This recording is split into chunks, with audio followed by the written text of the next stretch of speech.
to this episode of Chatting with Staxx. I'm your host, Bill Staxx, and today, John Greschner calling. Correctional Facility. This call is not private. It will be recorded and may be monitored. If you believe this should be a private call, please hang up and follow facility instructions to register this number as a private number. To accept this free call, press 1. To refuse this free thank you for using, you may start the conversation now. And they'll get killed for that shit. I'm not letting that happen. Even Barry said one time, he remarked to somebody else, he said, damn, why does John keep stopping this shit and investigating stuff? Because I'm not going to let anybody kill anybody for bullshit. Sometimes you can't save somebody. They just, whatever they did is just too egregious. You just can't save them. You know, and I used to go through it in my own head and say, what the fuck did he do that for? Why did he turn left instead of right? He knows. He's been in the game. He's not somebody that just wandered into this. He comes from the underworld. He knows if he does X, Y, or Z, he's going to get whacked. That's all there is to it. I don't care who you are. You could be the top boss, you know, the big kahuna. Your ass is going to get whacked. And I used to go through it, and I used to think, well, man, it's just like a karmic thing, man. You know, it's just these guys' time to go, right?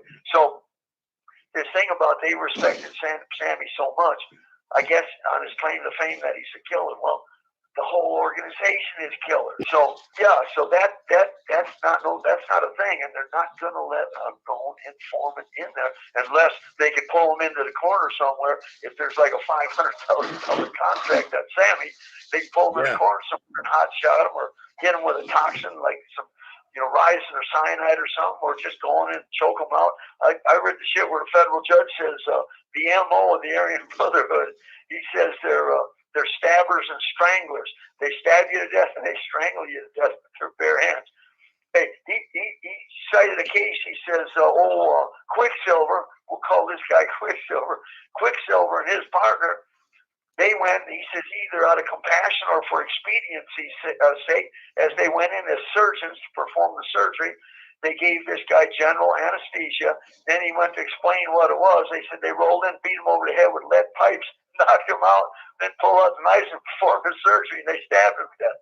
So I guess the judges got some, you know, a sense of humor, right? But I'm telling you, they are not going to allow known threats into an organization.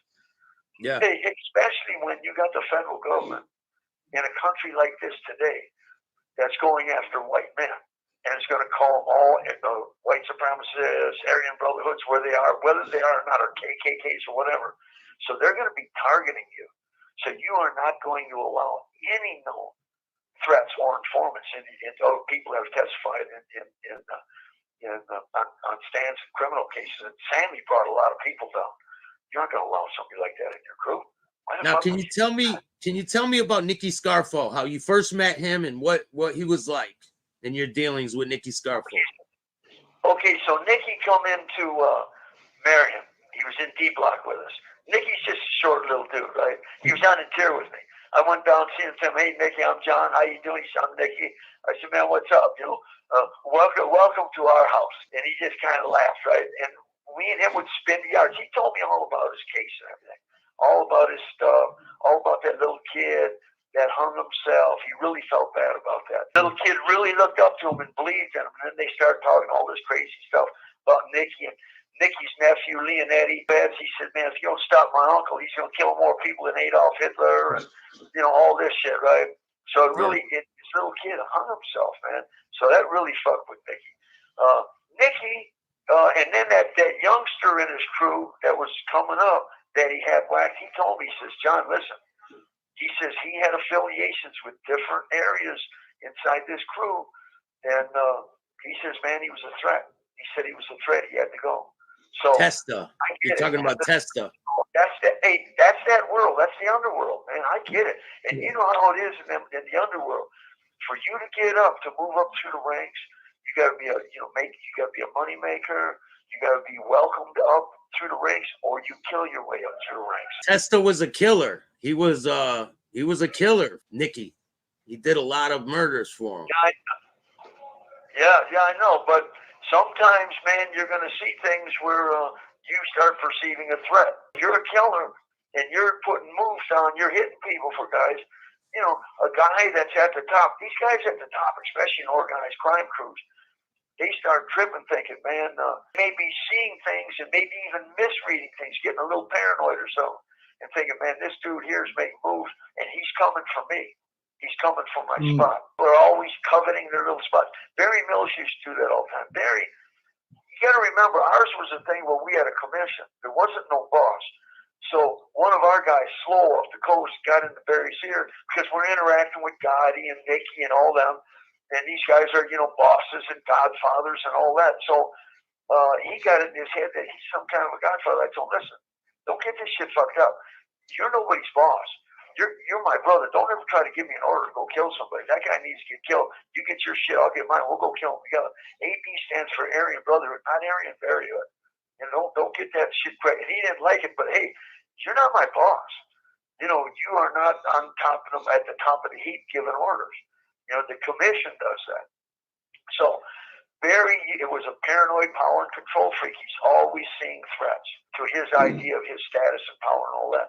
And nobody was doing it. That's just a kind of a natural state at the top of an organized crime crew in the underworld, man. You know, you can get whacked too.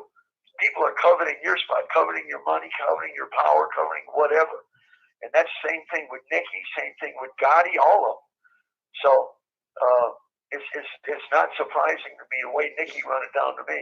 He was perceiving, rightly or wrongly, perceiving this guy, that youngster, as a threat to him. Yes, Salvi. A good guy that was really loyal to you, really a good dude, and an asset to your organization. But you got annoyed, got tripping, and you went and had him whacked, man. And that was, you know, that's basically, it's a tragedy, man. You know what I mean? Yeah, it really is. So I want to ask you, what are your thoughts on Joey Merlino having a podcast now? Well, listen, you remember how Big Paulie in New York, there at Gambino family was integrating his stuff into like this idea of legitimate business and everything else, right? Making that transition. Okay, podcast. I'm sure, and I have never listened to his podcast, but I'm sure he isn't on the podcast talking about him, his organization, or anything else creating doing criminal acts or murders or anything else, unless it's public knowledge. It's already part of the public records. You know what I'm saying? It's been prosecuted, everything else. You don't want to get on a podcast and say things that are going to get people indicted. You don't want to say things that are going to put people in harm's way. If it's old hat stuff that's well known, maybe that isn't really fully known in the social medias or whatever, but law enforcement has been knowing about it. And that's a done deal. They process it all the way out, did what they had to do, so it's a wrap. Then they can get up and talk about these things, you know. And the public loves a lot of this stuff. They love hearing about, you know, robberies and shootouts, the whole trip, right? Yeah. That stuff. So that's my thing on him having a podcast. That's his business, and I'm sure, you know, he's a smart guy and he knows what to say. Think about this. This is a business. It's a marketing thing, how to get your information out. People are paying to get that information. Like anything, any other social media thing. If they want to get on, you know, X or Twitter or TikToks or whatever and look up some new singer or rock star or whatever and see what's going on in the whole trip, this is just another genre of information that people are interested in, and they'll pay to get on and listen to it and get entertainment. It's business and it's a moneymaker, man. Man, you should not only get into the organizational things, you should get into shit like, you know, the old hook and ladder gangs and all that shit, trying to break out of prison. Listen, man, these are some wild stories. A lot of them were unsuccessful, some were successful, but this shit is just crazy. So, and the bottom line is, hey, only humans, even wild animals, you put them in a cage, they'll chew their leg off trying to get out. Only humans will rationalize this shit out.